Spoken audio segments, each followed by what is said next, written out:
सरकारने जे काही कमिटी नेमली होती त्या सगळ्या कमिटीला एका प्रकारचं मान्यता देण्यात आलेली नाही. त्यांच्याकडची सगळी कागदपत्र जी आहेत ही SIT स्थापन केल्यानंतर त्यांना हँडओव्हर करण्यात यावी असे आदेश देण्यात आले. पिटिशनर जे आहे यांना मुभा देण्यात आलेली आहे की इन्क्वायरीच्या संदर्भात त्यांना असणारा काही गडबड वाटत असेल तर त्यांनी मॅजिस्ट्रेट किंवा सेशन कोर्टामध्ये अर्ज करून त्यांच्या विरोधात तक्रार करण्याचा असणारा दिलेला आहे. कोर्टाने सरकारने केलेल्या कामावरती नाखुश त्या ठिकाणी असणारा दाखवण्यात आलेला आहे आणि उरलेले रिट पिटिशन मधले आमचे जे मागण्या होत्या, प्रेयर्स होत्या, त्या संदर्भात त्यांनी असणारा ॲफिडेव्हिट दाखल ॲडिशनल ॲफिडेव्हिट इन रिप्लाय दाखल करायला सांगितलेलं आहे आणि 9/8 ही मॅटर पुन्हा बोर्डावरती त्या ठिकाणी ठेवण्यात आलेली आहे. 3 आठवड्यात ॲफिडेव्हिट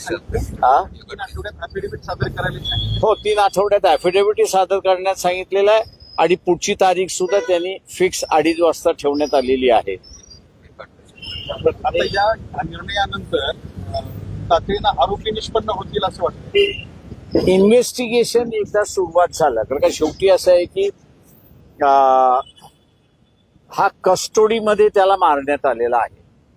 त्याच्यामुळे त्याचे असणारे जे सह आरोपी आहेत या सह आरोपींचं स्टेटमेंट जोपर्यंत होत नाही आणि त्याच्यापैकी किती पोलीस त्याला मारण्यामध्ये इन्व्हॉल्व्ह होते हे जोपर्यंत निष्कर्ष होत नाही तोपर्यंत तिथे असणारा आरोपी कोण हे निश्चित करता येत नाहीये. हे आम्हाला अगोदरपासूनच माहित होतं आणि म्हणून आम्हाला ज्या पद्धतीने असणारं ही केस एक वकील म्हणून मला असणारं ज्या पद्धतीने घेऊन जायचं होतं त्या पद्धतीने आम्ही असणारं तिला चालवलेली आहे आणि आता असणारं एकंदरीत दिसतंय जर साक्षीदार फुटले नाहीत, साक्षीदारांना फोडण्याचं आता काम फार मोठ्या प्रमाणात होईल. साक्षीदार जर फुटले नाहीत तर याच्यामध्ये सूर्यवंशीला न्याय मिळेल, सोमनाथ सूर्यवंशीला न्याय मिळेल असं आम्ही अपेक्षा धरतो. SC आरक्षणात आता क्रीमी लेअर लागू करण्याची याचिका स्वीकारली.